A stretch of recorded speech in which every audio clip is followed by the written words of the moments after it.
This is what should be done by one who is skilled in goodness and who knows the path of peace.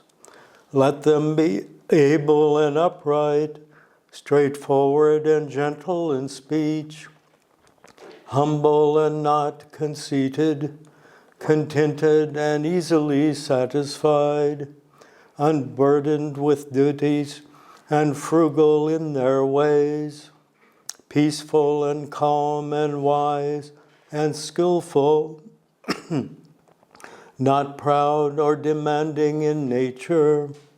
Let them not do the slightest thing that the wise would later reprove. Wishing in gladness and in safety, may all beings be at ease, whatever living beings there may be, whether they are weak or strong, omitting none, the great or the mighty, medium, short, or small, the seen and the unseen, those living near and far away, those born and to be born. May all beings be at ease. Let none deceive another or despise any being in any state. Let none through anger or ill will wish harm upon another.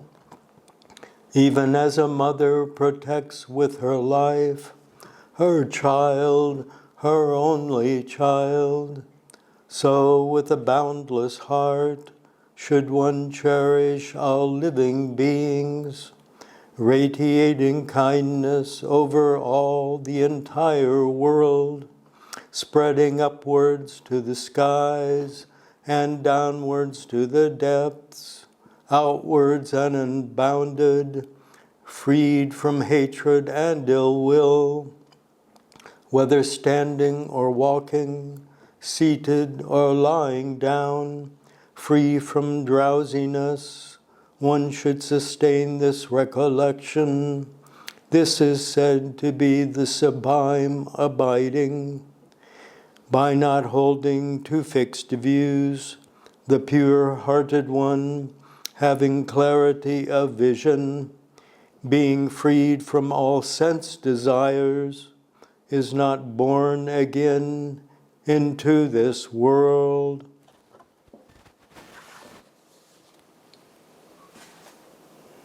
All right, Ajahn, over to you, and thank you. Thank you. The last time we did a meditation that was 45 minutes, and I was very happy about that, and I hope we can do another one equally long. I wanted to just ask if that was all right with everyone, 45 minutes, and also ask, would you like to do a longer one? Would you like to do an hour?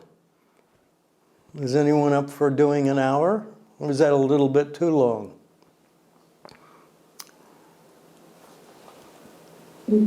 Oh, well, I can see Yvonne nodding there. How do other people feel? Oh, Apeksha's nodding away. Catherine, how are you feeling? Are you okay? Oh, Christine said okay. Ajahn, it looks like Marlene, are you okay? Okay, Ajahn. Really? Now then. Oh, that's wonderful. That's great. Well, thank you, Ajahn, for the suggestion. I think that's fantastic. That means that people have a lot of experience in meditation and are practicing diligently. So we'll do that when I start. When I start the meditation. And I wanted to encourage you again to start with metta. The first thing to start with is a little relaxation on your own. And you can all do that now if you want to do body sweeps or however you practice relaxation. Just sweep from the head to the toe and relax your body completely. And don't forget the face muscles. So relax, and then when we start, we'll hopefully start with a metta meditation. I wanted to tell a little story about Bhante Ji. Bhante Gunaratana was going to give this was years ago, but he was going to give a meditation retreat somewhere in Europe. I don't remember where exactly, but he got a call before the retreat from a lady, I think in Poland. Anyway, she asked him, Bhante, what kind of meditation are you going to do on the retreat? He said, well, we're going to do many kinds of meditation. And she said, are you going to do metta meditation? And he says, oh yes, we'll do lots of metta meditation. And she said, oh, I hate metta. And so I always thought that was pretty amusing. And he asked her, well, why, madam, why do you hate metta? And because she said she has so much trouble doing it. And she's felt so guilty about trying to do it and not doing it. And he said, well, please come anyway, and maybe things will change around for you. And I'm sure they will. And of course, to make a long story short, she did come, and things did improve for her as far as the metta goes, and I think she no longer hated it after that. So I think, are there any questions, first of all, before we start?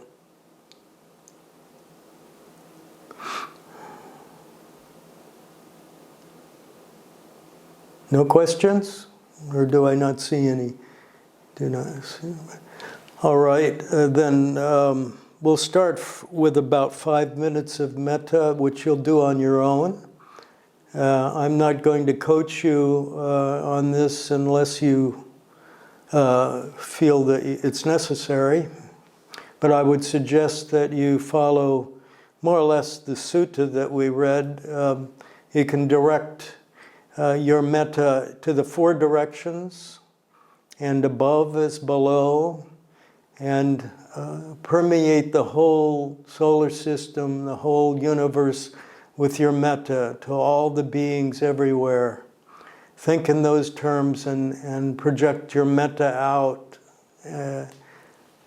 all-pervading metta. So we'll start now.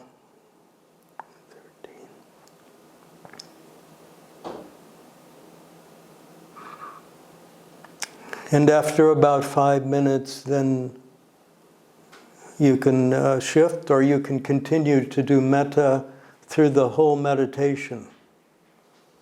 Whatever you wish. I would suggest if you want to go on to some other meditation, that you do breath meditation, or whatever meditation you're used to doing. Metta or breath meditation. I won't be coaching you, but once in a while I may say make some encouraging remark about staying focused and on the path of meditation. All right, so we'll start.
May all beings be happy. May all beings in the entire world be happy. And for each one of us, may I be happy. Think I be happy. May I be happy. Now those who wish to go on to another form of meditation, like the breath meditation, please continue watching the breath. Watch the in and out breath.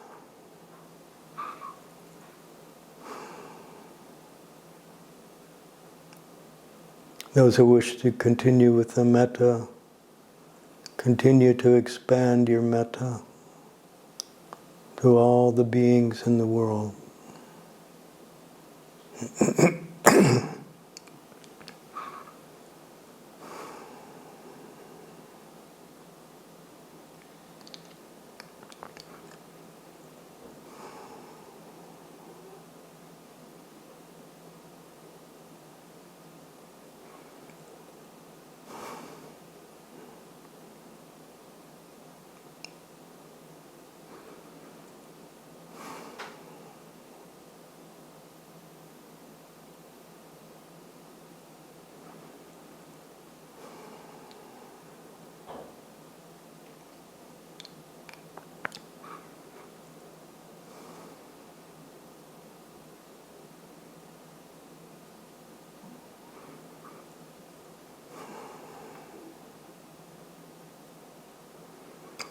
Remember to keep your relaxation up.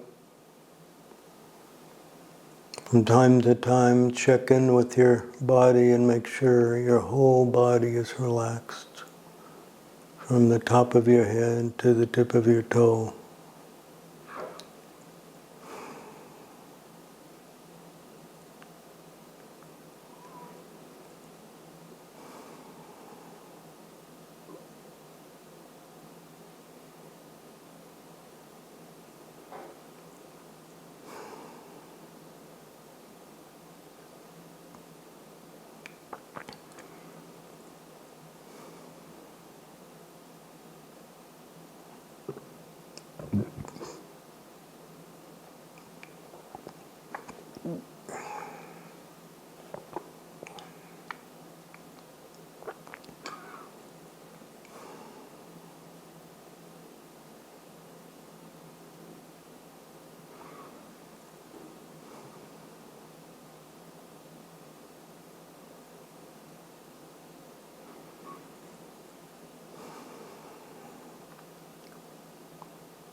Stay focused on the breath or your meditation object. If the mind wanders, just gently bring it back. No fault. Just accept the meditation as it is. And pull your attention back to your meditation object.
Stay with the meditation object.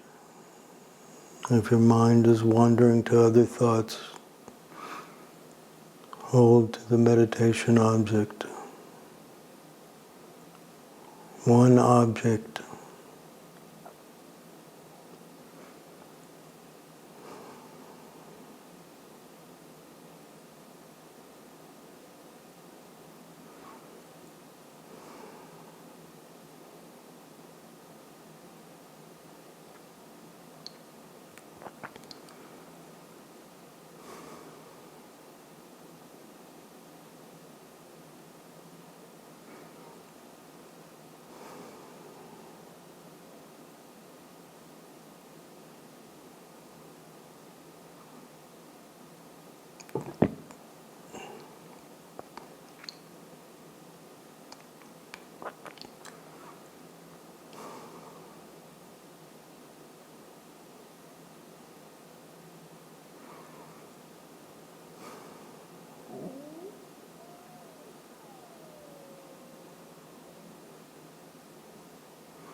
Now in our last minute, extend metta to yourself.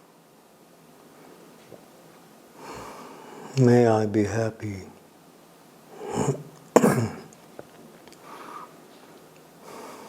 May I be happy.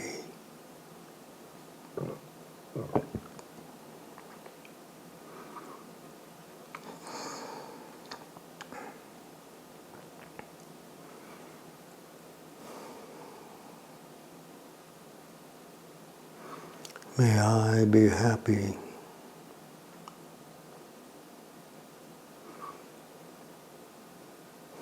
May all beings be happy.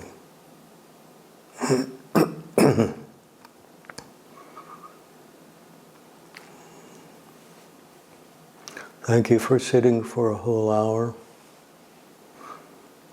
And that ends the meditation part of this meeting. I'm sorry about the noise, if you could hear it. It seems like some people don't know our times here. Times for the group meeting. Does anyone have questions? Any questions?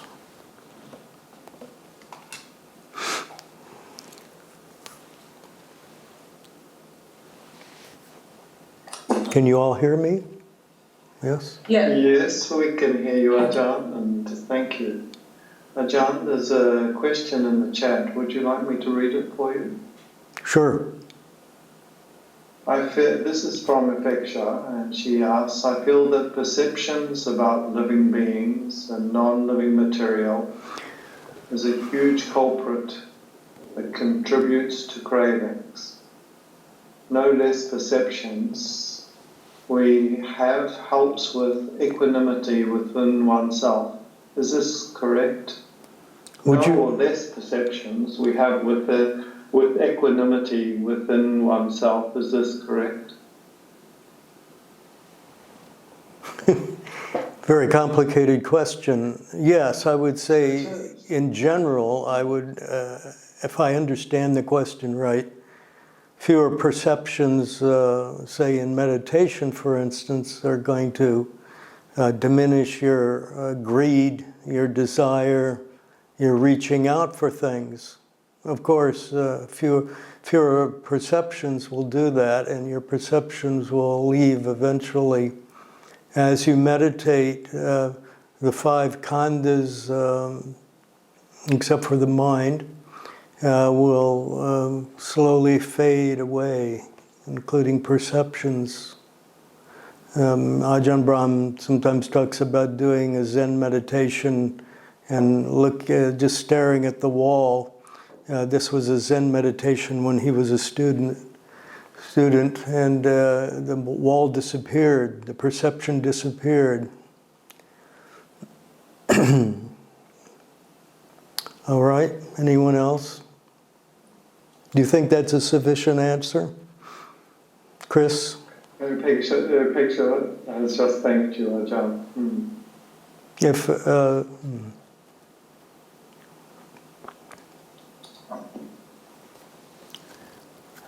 So, Ajahn, is what you're saying is that the more we meditate, can you hear me okay?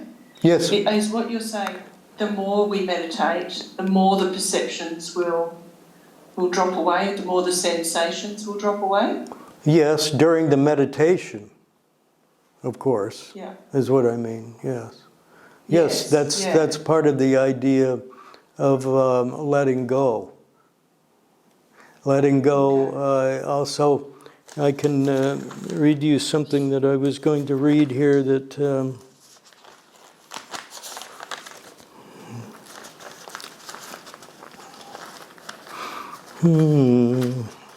I could find it. Oh, the things you let go, senses, hindrances, you know the hindrances. And you know the senses all except for the mind. You let them go. You also let the khandhas go, the aggregates go. Perception is one.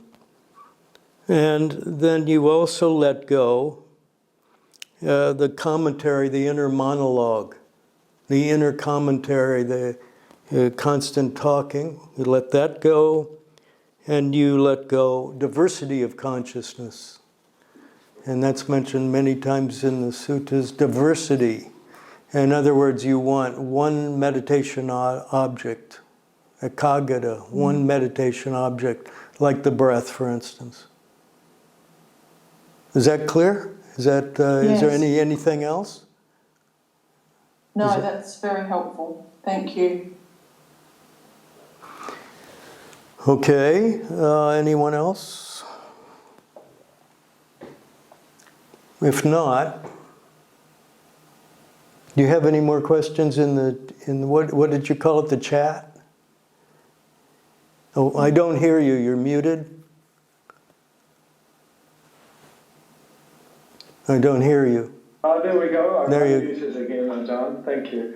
No, there's nothing else in the Okay. chat box at the moment, Ajahn. Does anybody else would anybody else like to make a comment or ask a question? Yes. I can. Okay. Ajahn, when we read the Metta Sutta and we got to the part where it said, may all beings be happy, you actually said that may all beings be at ease, and to me that made more sense. And I understand what at ease means, but generally we talk about being happy. I mean, what really is a good measure of, I guess, what is behind being happy as opposed to just feeling in a good mood? Well, I'll tell you, that's just what I was going to talk about a little bit. And I was going to pick up from the last time I was here when I was talking or trying to talk about Piti-Suka. I don't know if you heard that, but there were a number of points that I wanted to try to make again. I didn't make them last time. And I could go on and talk about Piti-Suka if that would be all right. That's truly an answer to your question. And Piti-Suka is what we achieve when we have the beautiful breath that if you've read Ajahn Brahm's books or heard him talk, he talks about the beautiful breath, which is the breath combined with Piti and Sukha, which are translated in various ways like rapture and happiness, for instance, elation and joy. Elation. And Piti is a mental formation, but it does have feeling sensations associated with it. And Sukha is happiness. And the difference in the Visuddhimagga, they give a little simile. The Visuddhimagga is a very old commentary. They talk about the man who was going on a trip through the desert and had no water and was getting thirstier and thirstier, of course. And then he met a man who was coming the opposite direction and said, oh, there's a pond in a grove not too far down. And the man who was thirsty, we were following, was filled with elation, thrilled with elation. That's piti, in the mind, filled with this elation. But if you have a tingling all over, that's associated with it. And so he went to the pond and he drank his fill and then rested under one of the trees, and then he was filled with satisfaction and happiness. That's sukha. Happiness, sukha, not dukkha. So that's the difference between piti and sukha, but they talk about, I can read this if I have time. I'll read why it's so important to know about that. Besides the beautiful breath, it leads you right, Piti-Suka, it leads you right into the first jhana. Okay, this is a quotation of the first jhana from a translation by Walsh. Quite secluded from sense pleasures, secluded from unwholesome states of mind, one enters and dwells in the first jhana, which is accompanied by applied thought and sustained thought, with Piti-Suka, with rapture and joy, in other words, Piti-Suka, born of seclusion. So we start out with the first jhana, and it's filled with Piti-Suka. That's the main qualifying element in it. And Piti-Suka stays with you in the second jhana, but falls away, fades away, and is no longer there. Piti is no longer there in the third jhana. But Piti is very, very important. All right. Does that help? Yes, thank you.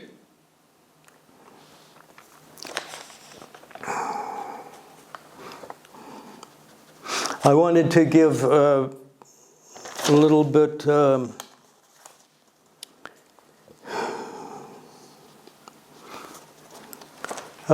the qualities of Piti are this, mentioned in the Visuddhimagga. First, you have minor Piti, which can raise your hair on your own body, can raise it. That's minor Piti. Second is a momentary Piti, which is like lightning flashes. Lightning flashes coming with the Piti. The third is showering Piti. Oh, I like to think of it as being at the beach in the water and having the waves come over you time and again. The waves splash over you, showers you with water. That's showering Piti. Then there's uplifting Piti, is the fourth. Uplifting Piti can actually levitate you, can actually bring you up into the sky. And it's not a magical power. It's a different thing. It's Piti. And then the last one is called, let's see if I can find it, it's an infusion of Piti. Pervading Piti. Pervading Piti is the one that you meet in the beautiful breath. It's completely filling you. And what happens in the seventh step is that, seventh step of Anapanasati is that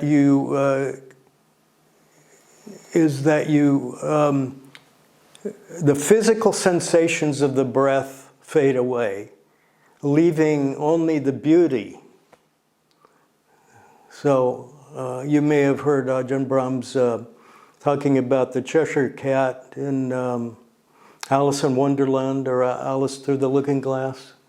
That the only thing was left was the smile. And in this, in the seventh step, after Piti-Suka are the fifth and sixth, the seventh step is that the physical sensation of the breath disappears. It's hard to believe, but it disappears, leaving only the happiness. The beauty is left behind. That's pervading Piti. So you see why I wanted to talk about Piti. It's so important and so beautiful when you feel Piti and you feel this tingling through you. And it can happen at other times. It's not only meditation. It can happen to you whenever you're doing something and you're fascinated by it. Fascinated, elated, rapturous. I think we're almost done. Anybody else with a quick question? I was looking at somebody's name, is what I'm doing. Well, I think that probably will... Excuse me, go ahead. Yes, indeed, Ajahn. Indeed, Ajahn. I think it's been a wonderful evening, so thank you for your teachings tonight. I enjoyed it very much. We enjoyed it very much too. Thank you for sitting for an hour. I'm so happy that we could do that. And I hope everybody enjoyed doing it. I don't know how long you usually sit for, but I don't think it's for an hour, do you?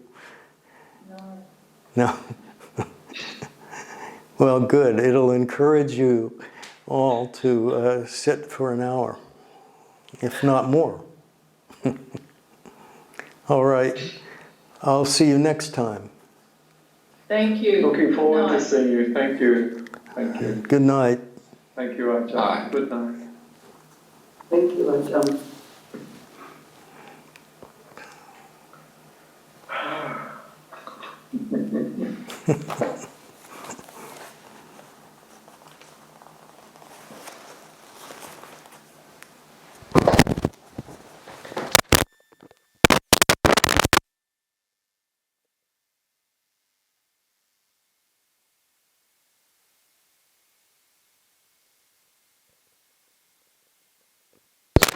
Gee whiz. Yeah, at 15:15, at about, I mean, people weren't aware of the time. It was still on. I think. There was a sign on the door.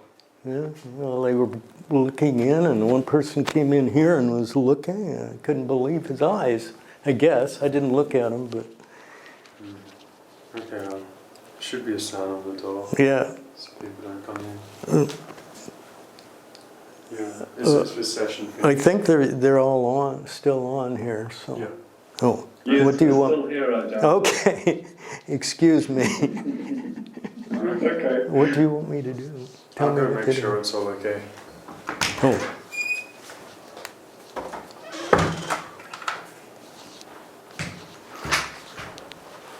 Well, I have to wait till he makes sure things are okay. I don't know exactly what's happening, but it's nice to be with you. It's still with you now. Shall we start again? Sometime we will. So the sound was somebody coming in and out, was it? The loud sound? Yes. Ah. Well, I came in twice through the outside door, or whatever that room is. I don't know exactly what that room is. And once through this door over here. It was the same person or different? Because I didn't really look.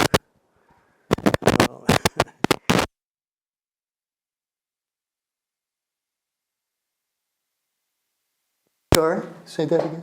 We only normally do half an hour, so they might have thought. Well, no, but they know that the class is an hour and a half, so there's no reason for them to come in here. That's what I couldn't figure out.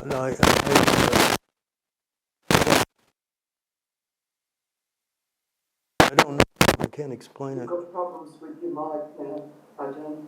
I'm sorry? You had problems with your mic. I think it's the receiver bit, yeah. When you move it, it crackles. Oh. Luckily, it didn't happen during the 1.5 hours. Yeah, well, I'm holding it, that's why. I think. I don't think it's this. Is it still crackling? Fine through the whole thing, though. Yeah, well, good. Good. I don't know what's going on. You all can, don't Do you have, have any more teachings you wanted to impart? well, if I don't know if I start, they may stop immediately. Let's see, what else?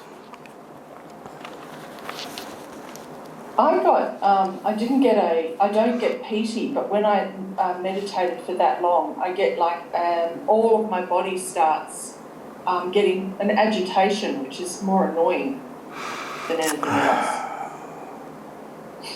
An agitation and or tensing up, or how? It is, no, it's like the body's going, you've got to move.